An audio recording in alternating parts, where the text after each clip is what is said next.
What is up, Sigmas? Today's episode will be about the Byzantine Golden Age, its decline, and its eventual fall. As stated in the previous podcast episode, Emperor Justinian sent Belisarius, General Narses, and many other Byzantine generals to retake the lands of the Western Roman Empire. They did, and they recaptured Rome. However, many of these military gains were only temporary. Syria fell again to the Persians in 540, the same year that the Ostrogoths retook parts of Italy.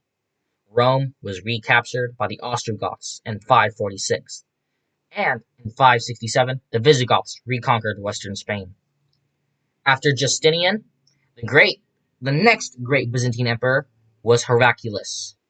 Heraclius ruled from 610 to 641. Just like Justinian, he was successful in combat with his enemies. Heraclius faced invasions from Arabs, Avars, Bulgars, and Persians. His military organization relied on a new system that was first used in Asia Minor. Heraclius divided Byzantine territories into themes, which is also known as army districts, which are ruled by strategoi, military commanders. In each theme, soldiers were given land by the government. In return, each soldier had to provide a man, a horse, and weapons for combat when called upon by the commander.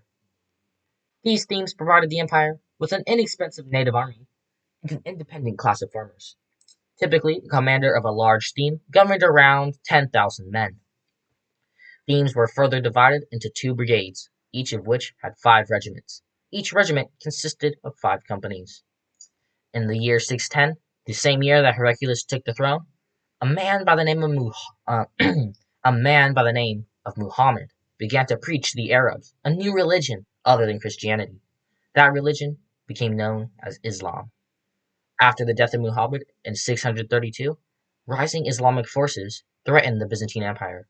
The Byzantines, which were exhausted from their war with the Persians, had just been invaded in many lightning attacks by the Islamic forces. The wars now became a holy war between rival religions, Christianity and Islam.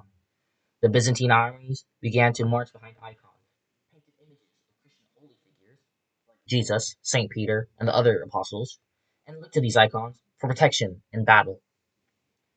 Even though the rise of Islam was in this period, the period from about 641 to 1025, is considered to be the Byzantines' golden age.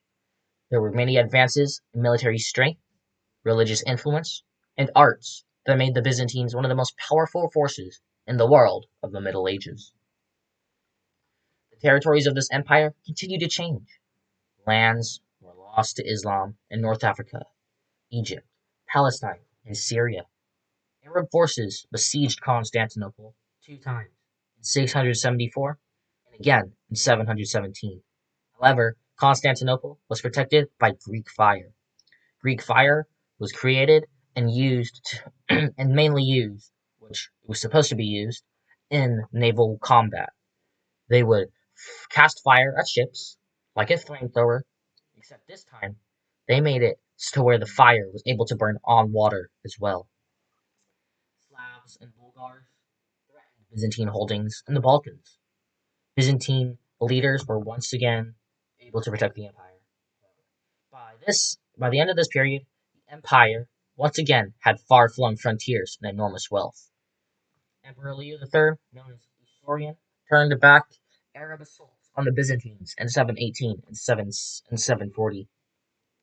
His son and successor, Constantine VI, also won victories against the Arabs, Syrians, and Bulgars during his reign from 741 to 775.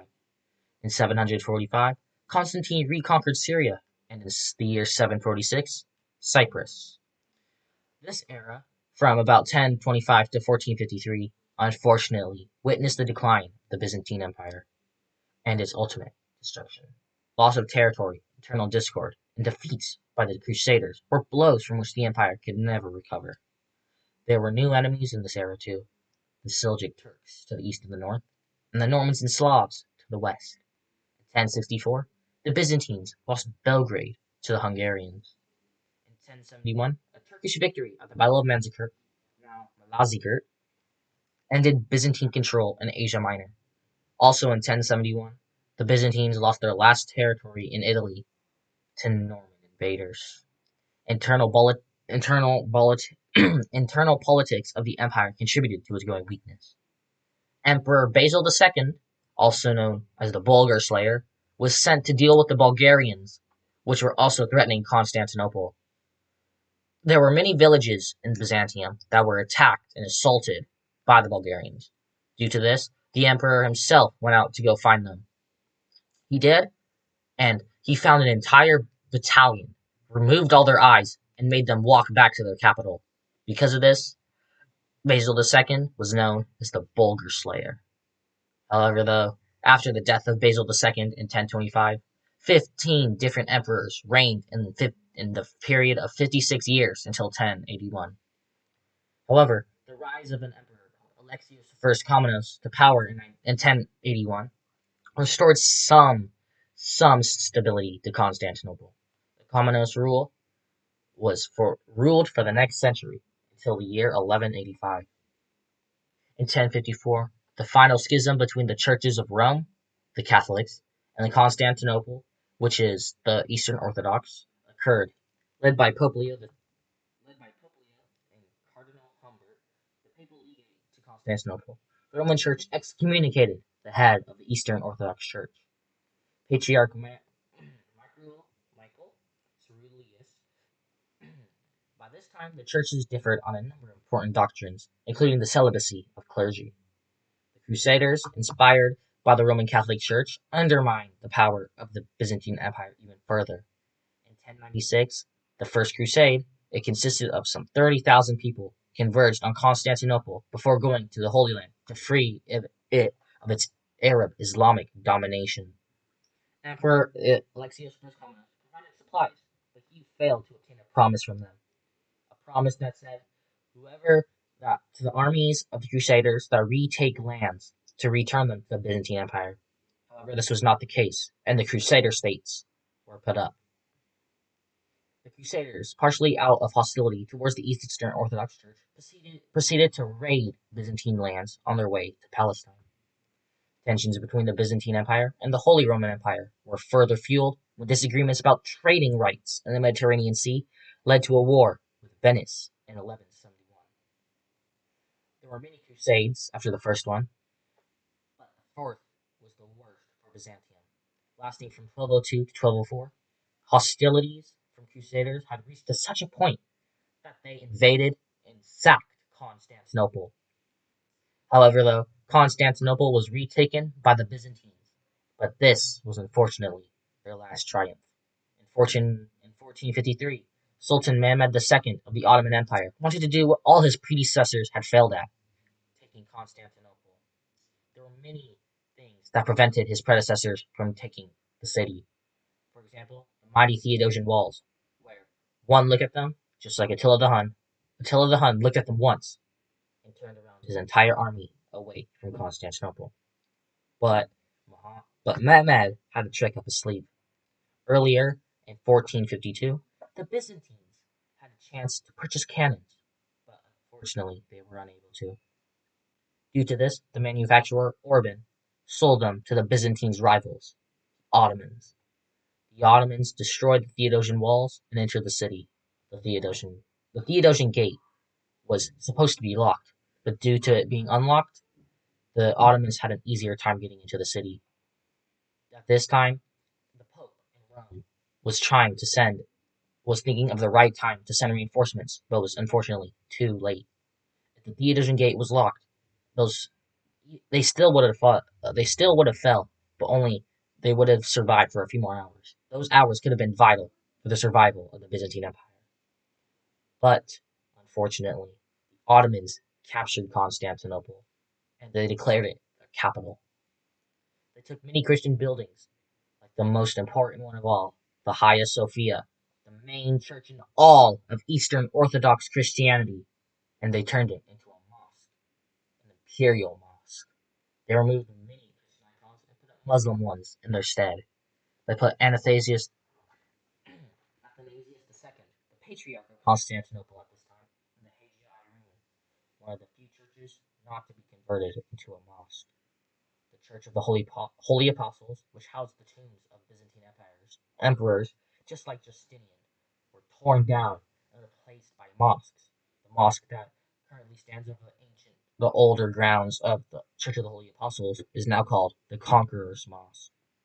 After the fall, Rome was the only city of the five most important ones, those being Rome, Italy, Constantinople, Greece, or modern-day Turkey, Antioch, Syria, Jerusalem, Israel, and Alexandria, Egypt, to still be in Christian hands and not Muslim hands.